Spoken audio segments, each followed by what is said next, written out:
So I've actually been watching some of Destiny's debates. They are pretty insane. Now, some of them are tough to get through because often the person that he's debating is a completely insane person, and it's just a totally crazy situation that's going on usually during the debates.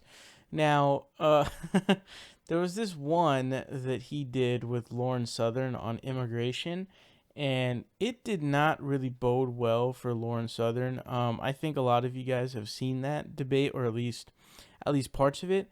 I had seen like some kind of a part of it, but I went in. I watched a little bit. I watched some more of it, but I didn't realize something so hilarious about this, which was that it was that Lauren Southern used an analogy of StarCraft for immigration. That's not a joke. I'm being serious.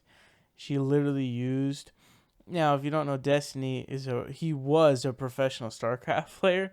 I think he professionally plays StarCraft 2, not StarCraft 1. But see, I'm not joking. I'm being serious. She used an analogy. First of all, analogies are a tough thing to be able to stick in the first place because it's so hard to have an analogy that legitimately fully encompasses what you're trying to talk about or the subject at hand. But I could not believe this. I honestly was like, "What?" It was so bad, and the craziest part about it is she ends up setting up a trap for herself. Now, I'm going to show you guys the clip, but I want to say, how does Destiny do it? How does he do it? I don't understand. I don't think he does these debates anymore, and it makes sense why, as in, like, you'd be fried. But, like, dude, could you imagine going through these on a daily basis? Or not a daily basis, but however often he did it. I don't recall exactly how many times he would do it. But there's so many of these. And not only would he debate these people who are obviously very dumb, but he would do, like, these 1v5s and one. It's like, holy smokes. I don't know how this dude's head has not exploded yet. It's pretty crazy. But what we're going to be looking at here is Lauren Southern trying to make her case against immigration using a StarCraft analogy. You pranked yourself, man. No, but I listened to the first half hour of that. Oh You God. focused a lot on the economic side, and I got to admit, I am not an economist. I don't think either of us are. Luckily, we both admit that. Well, but But the dog, guy, you have a whole chapter on immigration and no, no, how no, it's no, no, no, a no, net no, no, no, negative on the no. economy. How could you say I, that I, I now? dedicated I dedicated about 3 pages to the economy, and the rest was about culture. But I'm happy to talk about the economic side of things. Your so I want to talk about culture for most of this, quite frankly. But if you want to talk about economics, I will give you my quick argument. Certainly, I want to talk about your econ major 101 that you had on. His argument was basically, what was it? We must construct additional pylons even if we have to import zerglings to do it. That's what I got from your guy. He was saying that, I believe he compared human workers to a resource that was a natural resource we should let in. That was at about 30 minutes that he said that, Wait, which do you was just, just you know that's true, right? That if you look at things, I thought this was weird because you attacked this as a negative to like supply side, like labor is a supply of the market, right? Like that is absolutely true. Like work, like labor and work is a resource that the market can take advantage of. If you run out of it, it's really bad. humans are not exactly equivalent to resources. So I put my argument in terms that you might understand. So, Doug, you're 21 with no, no, no, no no, no. econ degree. No, I no, think I listen, can listen, listen. understand most of what you say. I'll try my Hey, hardest, but I'll try to hey, follow no, along, I okay? had fun. I made a StarCraft analogy. Don't get mad yet. I made it a Okay. StarCraft analogy for you. So in StarCraft, and I don't play StarCraft, but I did my best here. Sure. There's a constant demand for labor. And furthermore, wages never change no matter how many SCVs you have. The prices of SCVs never change. And furthermore, SCVs don't have to eat or have shelter or sleep or do any of the things that normal workers do. If they did, then in effect, you might be starving SCVs out of existence by making more of them. If you drove wages down too far, you might reach a point where you cannot hire any more SCVs. Or if you did hire more SCVs, you might find the possibility of your buildings falling down because the only SCVs you could find to work for you at those low wages would be subpar compared to the others. So this is what we're concerned about. At least this is what Okay, but many if you people on the follow that right and are concerned about. that very We're concerned same about SCVs that we are bringing into the country are contributing to its collapse. Okay, but that And same not, sorry, that continue. same analogy you can follow. In order to create a larger base and more command centers, you need more SCVs. Maybe you get to a point to where you have so much supply and so many SCVs that you are able to start promoting some of these SCVs to Marines or siege tanks because you have so many low-skilled SCVs, you no longer need to dedicate a large percentage of your economy to working these menial jobs. The only way your bases ever grow in StarCraft is by creating more SCVs. I feel like this is the worst analogy you could have chosen to make this argument. If you're essentially arguing that you should create a base and have 8 SCVs all game long, and then you never grow. I mean, Okay, okay. But this is the thing. First of all, I want to point out that there's no need for domestic order in StarCraft because its only goal is to kill. In real life, this plays out much different. If you think of immigrants as only resource-producing machines like SCVs, then that theory works great. But immigrants are not SCVs, they are people, and people do all sorts of things beyond what they produce economically, some of which impact the economy, like crime or welfare usage. And speaking of welfare usage, how would you feel if the game offered you the opportunity of purchasing an SCV at the price of 25 minerals, but for every minute after that, you lost 35 minerals for every SCV that you purchased this way? You would be losing far more than 50 minerals than the 50 minerals it you are costs to purchase you a absolutely normal correct. SCV. But what if there was a base in the corner of the map, and the only way that I could get to that base is to do a heavy investment in SCVs early on using welfare? So what I do is I end up investing a lot in those workers early on, and that allows me to expand my economy and float a command center to the corner of the map and then mine more resources there. And the only reason I was able to do it is because I made an initial investment in a labor force that allowed me to grow my economy to such a level that I was able to do that.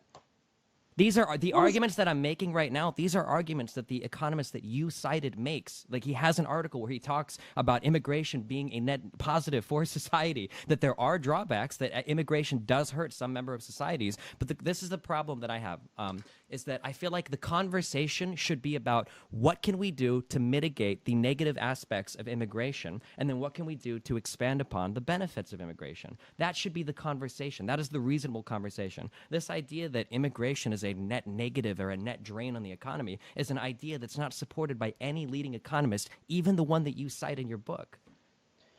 Okay. Wait. Okay, I also want to point out this thing here. So we're also talking about, we need to talk about the culture aspect as well. Yeah, okay, I totally agree, but can we do the economic thing and then we'll go to the culture thing? I'm not saying that, like, I win so if what, I win the what if the only, no, here, okay, so imagine if someone said, hey, send me 25 resources for every Zergling I produce, and those Zerglings can build resources for you. Would you trust that person? What do Zerglings do to your base? What do they do to your culture? What do they do to your country? Destroy things? Yes, absolutely. And what if the only way you could get labor was by letting Zerglings into your base? I mean, what if it was one Zergling for every 80 SCVs? I would take that trade. You would? Yes. What do you mean? Even in your native you're acting like this is a bad dichotomy because Why did she do this? What was the necessity? What was the need to make this analogy to StarCraft? Like, she says she didn't play StarCraft, she doesn't play StarCraft. It's very obvious that she doesn't play StarCraft based on what she said. I just can't wrap my mind around what the hell were you thinking? I don't get it. And she doesn't realize that she set herself up for a trap that she just totally walked right into. But it's her own trap that she set up. Like, what an imbecile. Well, why would you do that? And so she starts out talking about SCVs. Now, for StarCraft, I mean, you start out with, I think it's 4 or 5 SCVs, I forgot, if you choose the Terran race. And then you put them to mine, and you use SCVs to be able to get resources through mining or through gathering Vespene gas. And then you also use SCVs to create infrastructure to build all of the different units that you need to go take the enemy down. Use them to build barracks, supply depots, all the other different types of factories, all those different kinds of things. So those are what SCVs are. She's trying to draw an analogy between SCVs and StarCraft and immigrants coming into different nations all around the world. What's the reason? God knows why. I don't. I really don't. Um, but what the crazy thing is what she doesn't realize is the way the game works. So I play StarCraft 1. I tried StarCraft 2. I didn't like it. So I stick with StarCraft 1. I don't really play it that much now, but on and off, like I'll play it. But what she doesn't realize is that if you, and this is the maps that most people play, like maps like Big Game Hunters, which are slow, you actually have to build many more bases. So it's not like you spawn in one base and then you're chilling there and that's it. Because in those maps, the minerals go away and you have to go to other bases to get them. And so you actually have to build more bases in other areas. Now, what does that mean? That means you have to build more SCVs. Because how do you build more stuff? By having more SCVs. You need more SCVs. First of all, you have to be able to build the command center. And then you have to be able to build all of the infrastructure there, and then you're gonna have to keep doing that over and over again. Now, the map that I play is called VGT. I don't know if you guys know what that is, but it's a super fast map, and it's like a shit ton of minerals and a shit ton of Vespene gas around it. And so usually you don't really migrate to other bases in that one, but you need a shit ton of SCVs constantly. You never run out of actually gathering minerals. Like, you never run out of minerals to gather Vespene gas. But anyways, the point here being is that she sets herself up for this trap, because the point she's trying to make is, oh, well, the SCVs, they're not going to have enough resources to mine because you have so many SCVs. And it's like, but hold on, you build more bases and more command centers, which are, more businesses, and then you make more SCVs. But again, I want to repeat that I don't understand why the hell she decided to use this as her analogy, a StarCraft analogy. It doesn't make any sense, man. And then Destiny basically explains this and goes, but hold on. He essentially goes, hold on a second. Let's continue with that route that you're going on, and let's see how this would go. Well, you have to get more resources by building more command centers, which requires more SCVs. And by the way, throughout the span of the game, you need a shit ton of SCVs.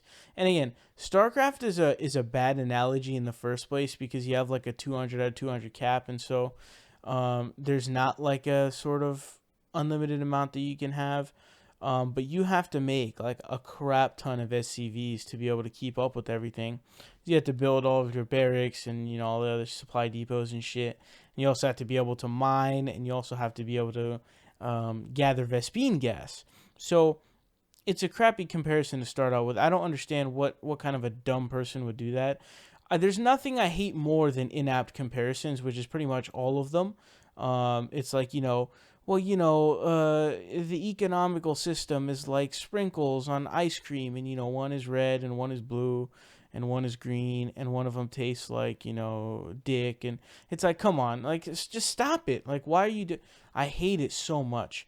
But basically, she tries running away from the whole StarCraft thing, because that fell flat on its face faster than you could say Huda. So that went really poorly. Also, another thing I have to add in there is that she said like one Zergling for how many SCVs or some shit like that. It's like, dude, Zerglings aren't what make things. You're talking about drones. You're not talking about Zerglings. Just stop. You don't play StarCraft. You don't know what the fuck you're talking about. And so anyways, the debate essentially goes on to, there are these two aspects that they were debating. Destiny said that he came in prepared to debate on economics rather than culture, because culture is a dumb thing to have a debate on, essentially. And she fell flat on the economic front and decided instead to pursue the cultural front very, very fast, by the way. Really, really quick. Extremely, extremely fast. She did not really seem like she wanted to talk about the economic side really at all. But it was really, really cringy, to say the least. And also, there was the gem in that debate of She said data is the plural of anecdote, which is pretty insane. That was her attempted justification at providing these constant anecdotes of specific cases of these things, specific stories, I should say, in the specific area. I think it was in one person in some city in Sweden. I forgot where it was, and it's pure insanity. It's pure insanity. But the one thing you can't come away from watching that debate with is that she looked intelligent in any way. It was pretty embarrassing, but Lauren Southern just isn't a smart person. I mean, I don't know how else to put it. I mean, the issues that she even concerns herself with in the first place are an indicator of that, in my opinion, because it's not like, even in this specific example in and of itself, it's like, okay, you're not really trying to be down with the data. You want to talk about culture, which is just, it's like, okay, that is not really something you can argue, and you're gonna fall flat on your face for that. But I want to reiterate, I don't know how Destiny does this stuff. It's pretty insane, but I guess props to him for that, man. It's pretty crazy.